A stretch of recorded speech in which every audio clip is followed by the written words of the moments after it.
ჩვენს ეთერში ერთ-ერთ ყველაზე აქტუალურ და კრიტიკულ თემას უნდა დავუთმოთ ჩვენი საეთერო დრო თანამედროვე სამყაროში, სადაც ბიზნესის წარმატება პირდაპირ კავშირში არის მონაცემების დაცულობასთან. კიბერჰიგიენა აღარ არის მხოლოდ ტექნიკური ტერმინი, ეს არის საქმიანობის უწყვეტობის მთავარი გარანტი და დღეს ჩვენ განსაკუთრებულ ყურადღებას დავუთმობთ მონაცემთა დარეზერვების, ეგრეთ წოდებული ბექაპებისა და სათადარიგო ასლების მნიშვნელობას. ამ თემაზე სასაუბროთ კი ჩვენი დღევანდელი სტუმარია გახლავთ ინგა კარჩავა, საქართველოს საბანკო ასოციაციის კიბერუსაფრთხოების მიმართულების კოორდინატორი. დილამშვიდობის ინგა. დილამშვიდობის, მივესალმებით თქვენ საქმიან მაყურებელს და იუბილეს მოგილოცავთ. დიდი მადლობა. წარმატებას, წინსვლას და ბამბუქზე უფრო სწრაფს რგას. დიდი მადლობა. გიორგის ძალიან მნიშვნელოვანი არის საკითხი, ბექაპები რაც ახსენეთ, სათადარიგო ასლები, მაგრამ მანამდე ვიტყვით იმას, რომ ესე ვთქვათ, კიბერსაფრთხე არ არის რაღაცა თეორიული, თუ ასე მოხდა, ესეთი ცნება, არამედ რეალობა არის ნებისმიერი ზომის კომპანიისთვის, არ აქვს მნიშვნელობა მოღვაწეობის სფეროს. კიბერინციდენტი შესაძლოა ნებისმიერ კომპანიას დაემუქროს. ამიტომ ძალიან მნიშვნელოვანია პირველი რომ კომპანია მიცოდეს რა პრევენციული ქმედებების განხორციელება შეუძლია გარკვეული შეზღუდული ბიუჯეტით და ასევე უნდა იფიქროს იმაზე რომ თუ და უნდა მოემზადოს რომ ამისი რისკი საკმაოდ დიდია თუ კიბერინციდენტი დაფიქსირდა კომპანიაში როგორ უნდა გააგრძელოს კომპანიამ საქმიანობა. პირველ რიგში უნდა ვთქვათ იმაზე თუ რა ტიპიური საფრთხეები ემუქრება დღეს კომპანიას. მცირე საშუალო მსხვილ კომპანიებს, მსხვილი კომპანიები და განსაკუთრებით რეგულირებული კომპანიები, როგორც არის თქვათ ფინანსური სექტორის წარმომადგენლები, ისინი გაცილებით მომზადებულები არიან რესურსულად და სხვა მხრივად, ხა იცით რომ რეგულირების ქვეშ ვინც არის განსაკუთრებით მკაცრი მოთხოვნები აქვს, ამიტომ ეს ნაწილი სექტორის საკმაოდ კარგად არის მომზადებული. მოწყვლადი რჩება არარეგულირებადი სექტორი, რომელსაც თქვათ არ მოეთხოვება კანონიდან სხვა ნორმატიული აქტით საბაზისო კიბერუსაფრთხოების საბაზისო მოთხოვნების დაცვა. პირველ რიგში ეს არის ტრადიციული უკვე ჩვენთვის და ყოველთვის კარგად ნაცნობი და მათ შორის მსმენელისთვის, ეს არის ფიშინგ შემთხვევები, ფიშინგ შეტყობინებები, რომელიც არა მხოლოდ ელფოსტაზე მოდის, თქვათ ბიზნეს ელფოსტაზე, არამედ უკვე დიდი რაოდენობით SMS-ის სახით იღებს მომხმარებელი. ანუ ის რასაც უნდა მივაქციოთ ყურადღება საეჭვო შეტყობინებები. დღეს smartphone ჩვენი ძირითადი მოწყობილობა არის ხომ საქმიანობაში და ამიტომ თქვათ მობილბანკში შევდივართ, ონლაინ შესყიდვას ვახორციელებთ, ამიტომ ძალიან მნიშვნელოვანი გავარჩიოთ ეს შეტყობინებები. მეორე გავრცელებული საფრთხე არის ბიზნეს ელფოსტის კომპრომეტირება. ანუ კომპანიის ხელმძღვანელის ელფოსტაზე წვდომის მოძიება, ეს იქნება პაროლის გამოცნობით თუ სხვა მეთოდებით და შემდეგ უკვე კომპანიის ხელმძღვანელის სახით სხვადასხვა მეილების გაგზავნა თანამშრომლებთან, გადარიცხვების მითითება და ასე შემდეგ. და რა თქმა უნდა, მავნე კოდის გავრცელება და ასევე არც თუ იშვიათი არის, ეს არის ინსაიდერული საფრთხე. ინსაიდერულ საფრთხეში ჩვენ გულისხმობთ კომპანიაში უკვე არსებული კომპანიის თანამშრომელი, რომელიც ან თქვათ მიზანმიმართულად ან შემთხვევით, ან თქვათ შესაძლოა ბუროტად გამოიყენებს მის უკვე კომპანიაში ეს თქვათ ყოფნას, იცის თქვათ გარკვეული ტექნიკურ კონტროლებს როგორ აარიდოს თავი, ან სულაც იცის რომ ეს ტექნიკური კონტროლები არ არსებობს და ამიტომ შეუძლია მისი ამ მდგომარეობის გამოყენა იმისთვის რომ მონაცემები თქვათ წაიღოს კომპანიიდან და ამისი კონტროლი არ არსებობს, მის უპირველეს თუ იცის რომ ეს არ კონტროლდება, თავისუფლად შეუძლია ნებისმიერი მონაცემების კომპანიიდან წაღება და ნიშანდობლივია ინსაიდერულ საფრთხეზე აუცილებლად უნდა ვახსენო Google-ის შემთხვევა, ენტონი ლევანდოვსკიმ, როდესაც თქვათ საიდუმლო ინფორმაცია და უმძღოლო ტაქსის, თქვათ უპილოტო ტაქსის პროექტის კოდი, ინფორმაცია, ვთქვათ, სენსორული სქემები და ასე შემდეგ წაიღო და მერე დაიწყო Uber-ში მუშაობა და ძალიან დიდი დავა იყო. ერთ-ერთი ყველაზე ისეთი გახმაურებული და თვალსაჩინო მაგალითი არის, მილიონობით ზიანი მიადგა, რა თქმა უნდა დავაც იყო და ასევე ციხეშეწყობაც მოუწია. ნუ ეს არის ისეთი გახმაურებული საქმე, მაგრამ კომპანიებისთვის საყურადღებო არის ის, რომ არა მხოლოდ ვთქვათ, გარე საფრთხეებზე იყოს კონცენტრაცია, მაგრამ მაგრამ ახსოვდეთ, რომ ინსიდენტური საფრთხეს რეალობა არის. ეს არის გავრცელებული საფრთხები, რაც დღეს ყველა კომპანიას ემუქრება და უნდა დაფიქრდეს, რას ვაკეთებთ იმისთვის, რომ ეს საფრთხები შევამციროთ. თუმცა იმ შემთხვევაში ბიზნესმა რა უნდა გააკეთოს ასეთი კიბერშეტევების დროს, თუ ასეთი მოხდა ამ შემთხვევაში კომპანიაში, უნდა გქონდეთ თუ არა კომპანიებს და ბიზნესებს რაიმე სათადარიგო გეგმა, ანუ უწყვეტობის გეგმა თუ უნდა არსებობდეს ბიზნესში და ამ შემთხვევაში რა რეაგირება უნდა გააკეთოს აი ასეთი ინციდენტზე კომპანიამ და გუნდმა. პირველი რაც თქვით, რომ რეალიზება იმისი და მიღება, რომ ეს არის რეალური საფრთხე და ნებისმიერი კომპანია შესაძლოა ამ საფრთხის წინაშე აღმოჩნდეს ხვალზე თუ არა შემდეგ წელს. ხო, აი ამ შემთხვევაში თუ პოტენციური საფრთხეა, თუმცა უკვე დამდგარი საფრთხის შემთხვევაში სანამ ეს საფრთხე დაადგებოდა, ყველა ხელმძღვანელმა უნდა იკითხოს, თქვა გუნდში უნდა ვიკითხოთ, თუ რა ხდება იმ შემთხვევაში თუ ინციდენტი მოხდა, როგორ ვაგრძელებთ ჩვენ საქმიანობას. იმისთვის, რომ საქმიანობა გააგრძელოს, ჭირდება მისთვის მნიშვნელოვანი აპლიკაციების მონაცემების სათადარიგო ასლები, რაც თქვი, იგივე ბექაპები. ის თუ რა მონაცემები და სისტემები არის მნიშვნელოვანი იმისთვის, რომ კომპანიამ გააგრძელოს საქმიანობა, კომერციული საქმიანობა, მოგება და გააგრძელოს მოგების დაწერა და ასე შემდეგ, მას ჭირდება, ასე ვთქვათ, იგივე ან მაქსიმალურად მიახლოვებული გარემო განცალკავებლად, ან ეს უნდა იყოს ცალკე. მთელი აზრი სათადარიგო ასლების, სარეზერვო ასლებსაც უწოდოთ, ეგრეთ წოდებული ბექაპი არის ის, რომ თუ ინციდენტი მოხდა და ის მონაცემები და აპლიკაციები კომპანიისთვის მიუწვდომელია, გავრცელდა მავნე კოდი და იშიფრა ფაილები თუ ნებისმიერი სხვა, მას უნდა ჰქონდეს შესაძლებლობა სხვა ადგილიდან, იგივე ფიზიკურად ცალკე მყოფი ადგილიდან განაგრძოს საქმიანობა, ანუ ის სისტემები ჰქონდეს მისაწვდომი და გააქტიუროს იმისთვის, რომ გააგრძელოს საქმიანობა.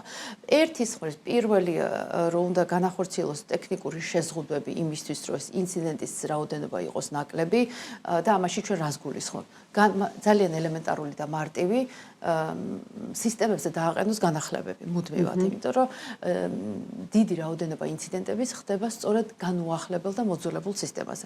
ეს იქნება ოპერაციული სისტემა, სამუშაო მანქანებზე, როგორც არის ლეპტოპი, დესკტოპი, სერვერები და ასე შემდეგ. ეს არის მინიმუმ საბაზისო მოთხოვნა იმისთვის, რომ განახლებული სისტემებით იმუშაოს.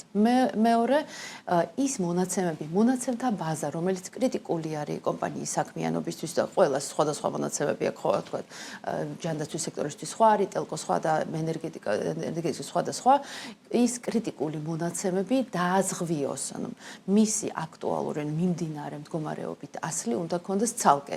ფიზიკურადაც რომ დაემუქროს საფრთხე, ხო, ხა ჩვენ კი ვსაუბრობთ კიბერინციდენტებზე, მაგრამ ასევე გარემოს მზეგავლენად შეიძლება იყოს თქვა სტიქიური მოვლინის შემთხვევაში მონაცემთა ცენტრი შესაძლოა დაიტბოროს, სადაც სერვერი არის განთავსებული და ამიტომ იმ კომპანიასაც უნდა გქონდეს ცალკე ფიზიკურად 10-15 კილომეტრის სტანდარტი არის ესეთი ცალკე განთავსებული სისტემებიდან, მონაცემთა ცენტრიდან განაახლოს მუშაობა. ანუ რაღაც სათადარიგო ამ შემთხვევაში თუ მოხდა ეს არის აუცილებელი.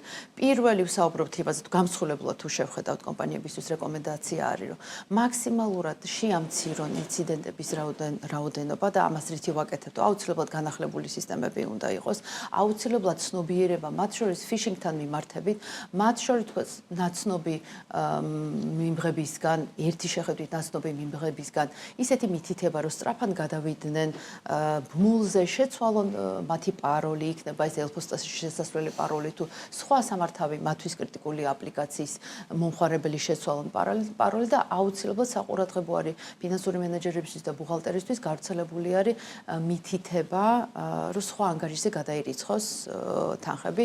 ყოფილა საქართველოში არაერთი შემთხვევა, როდესაც რეგულარული გადახდები ქონდა კომპანიას, ყოველთვე იხდიდა ლიცენზიის თანხა იქნებოდა თუ ნებისმიერი სხვა, რამდენიმე თვეში იღებს შეტყობინებას კომპანიის ბუღალტერი გადარიცხვა ამჯერად მომდევნო თვის გადარიცხვა სხვა საბანკო ანგარიშზე გადაერიცხა და გადამოწვევის გარეშე სამწუხაროდ გადარიცხა და ეს თანხა კომპანიისთვის აკარგულია და ფაქტობრივად შემდეგ ამ თანხას ვერ იბრუნებს. ძალიან საყურადღებო არის ესეთი შემთხვევები. და მეორე უკვე მოემზადოს ინციდენტისთვის, როგორც აღნიშნეთ, კონდეს გეგმა, თუ ვთქვათ კიბერინციდენტი დადგა რეალობად იმ კომპანიისთვის და ის ტექნიკური კონტროლები, რომელიც კომპანიამ განახორციელა ან არ განახორციელა, არ იყო საკმარისი და ინციდენტი დადგა, როგორ აგრძელებს კომპანიას საქმიანობას და ამისთვის მინიმუმ სათადარი გვასლი უნდა კონდეს იმ მონაცემების და აპლიკაციის, რომელიც კრიტიკულია მისი ყოველდღიური საოპერაციო საქმიანობის საწარმოებლად. ადრე თუ თქვათ გაცილებით ესე ვთქვათ ფინანსურად საკმაოდ მძიმე იყო კომპანიისთვის სრულფასოვანი კიბერთავდაცვითი შესაძლებლობა შეექმნა, ხო? დღეს ეს გაცილებით მისაწვდომი არის. პირველი საუბრობთ, რომ მინიმუმ შეძლების დაგვარად, თქვათ პატარა ინვესტიცია გააკეთოს, თქვათ შესაძლოა მისი გაწერა, ეხლა ერთბაშად გასაგებია, რომ საკმაოდ რთულია, მაგრამ თუ თქვათ კრიტიკული სისტემა და აპლიკაცია ლიცენზირებული იყოს მინიმალურ რაოდენობაზე, ასევე ანტივირუსული საშუალება აუცილებლად უნდა ქონდეს. აი ამ პატარა ინვესტიციით შეიძლება მსხვილი კიბერინციდენტის რაოდენობის ან შემცირება, ხო 100%-ით ვერავინ რიდებ თავს, მაგრამ პრევენცია ამცირებს კიბერინციდენტის ალბათობას და მომხმარებელსაც ალბათ დამაყურებელს ახსოვს 2017 წელს ტოტალურად გავრცელდა ვირუსი, რომელმაც შიფრა ფაილები და ძალიან დიდი ზიანი მიადგა 180 ქვეყანამდე ქვეყანაში გავრცელდა ეს ვირუსი და მათ შორის საქართველოში ჯანდაცვის სექტორში იყო ესეთი შემთხვევა და სამწუხაროდ ბევრი კომპანია მოუმზადებელი დახვდა. პირველი ამისი პრევენცია შესაძლებელი იყო ვირუსის გავრცელების განახლება რო დაეყენებინა. ეს იყო მარტში Microsoft-ის მიერ გამოცემული შეტყობინება, რომ აუცილებლად გარკვეული მოწყვლადობის მოსაგვარებლად განახლება არის Microsoft-ის სისტემებზე გასავრცელებელი.